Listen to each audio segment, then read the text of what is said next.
کرنے کے لیے یہاں پاکستان کے اندر ایسے لوگوں کی حمایت کرتے ہیں کہ جو حضور کے مخالف ہیں، ان لوگوں کے ساتھ ہمارا بالکل بھی تعلق نہیں۔ حضرت سمیہ رضی اللہ تعالیٰ ایک عورت ہے، ابو جہل نے پکڑا، کہا اپنے دل سے حضور کی محبت نکال دے، کہا نہیں نکال سکتے، مارا، کہا نہیں نکال سکتے۔ جب ایک پاؤں کے ساتھ رسہ باندھا اور ایک اونٹ ادھر کھڑا کر دیا، دوسرے پاؤں کے ساتھ رسی باندھی، دوسرا اونٹ ادھر کھڑا کر دیا، میرے بھائیو دین قربانی مارتا۔ ہم تو بڑے شاطر راستے سے دنیا میں جنت جاتے ہیں، جھوٹ بھی نہ چھوڑیں، ڈرامے بازی بھی نہ چھوڑیں، غلط چیزیں بھی نہ چھوڑیں، زنا بھی نہ چھوڑیں، غلط محفلیں بھی نہ چھوڑیں، حرام کاری بھی نہ چھوڑیں۔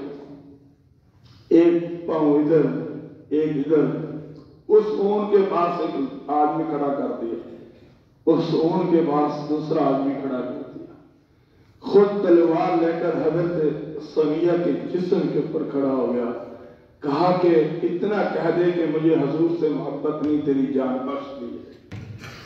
کہا نہیں کہہ سکتی، کہا نہیں کہہ سکتی۔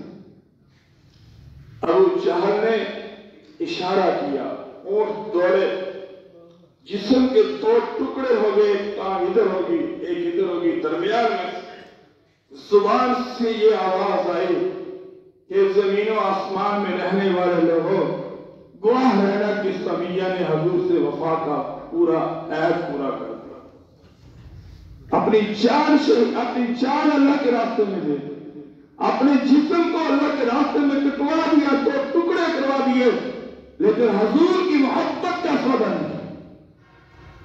یزید بن حبیب، حضور صلی اللہ علیہ وسلم کے پاس مسیلمہ کذاب کا خط آیا، اس میں لکھتا ہے کہ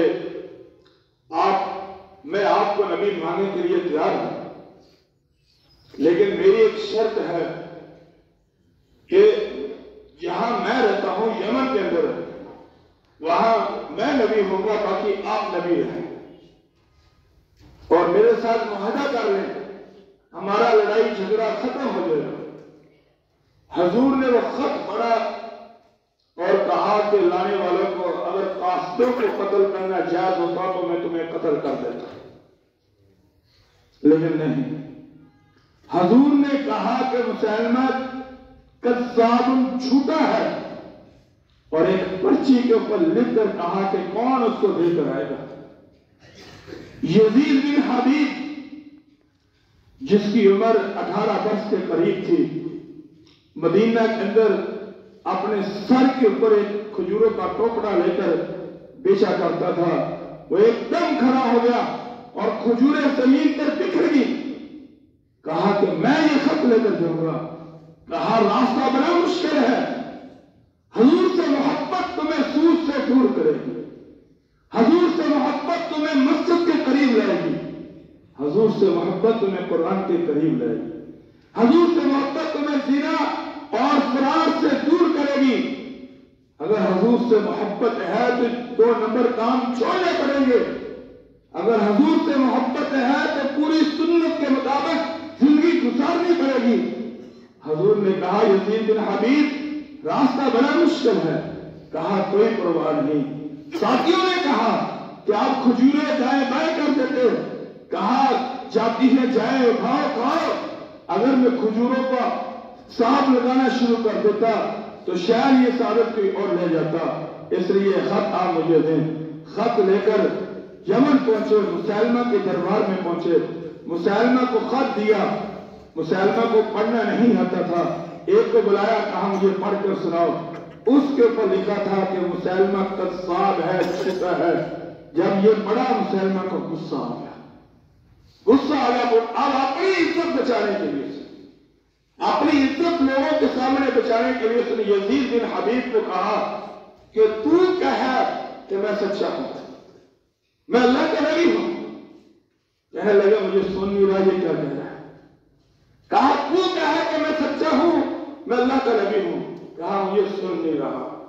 کہا تو کہا کہ میں اللہ کا نبی ہوں، میں سچا ہوں؟ کہا مجھے نہیں سن رہا۔ کہا تو کہا کہ محمد صلی اللہ علیہ وسلم اللہ کے نبی ہے؟ کہا ہاں میں کہتا ہوں محمد صلی اللہ علیہ وسلم اللہ کے نبی ہے اور آخری نبی ہے۔ مسلمان کو غصہ آیا، ایک تلوار نہیں میرے بھائیوں، صحابہ کی اللہ کی قسم ان کی داستانیں پڑھو رونا آتا ہے۔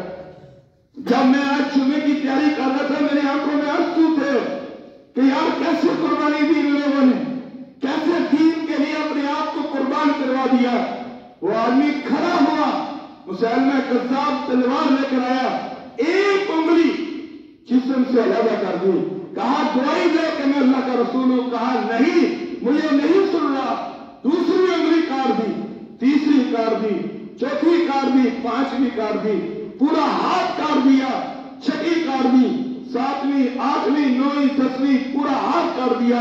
کہا مجھے نہیں سن رہا، میں گواہی دیتا ہوں کہ محمد صلی اللہ علیہ وسلم اللہ کے رسول ہے۔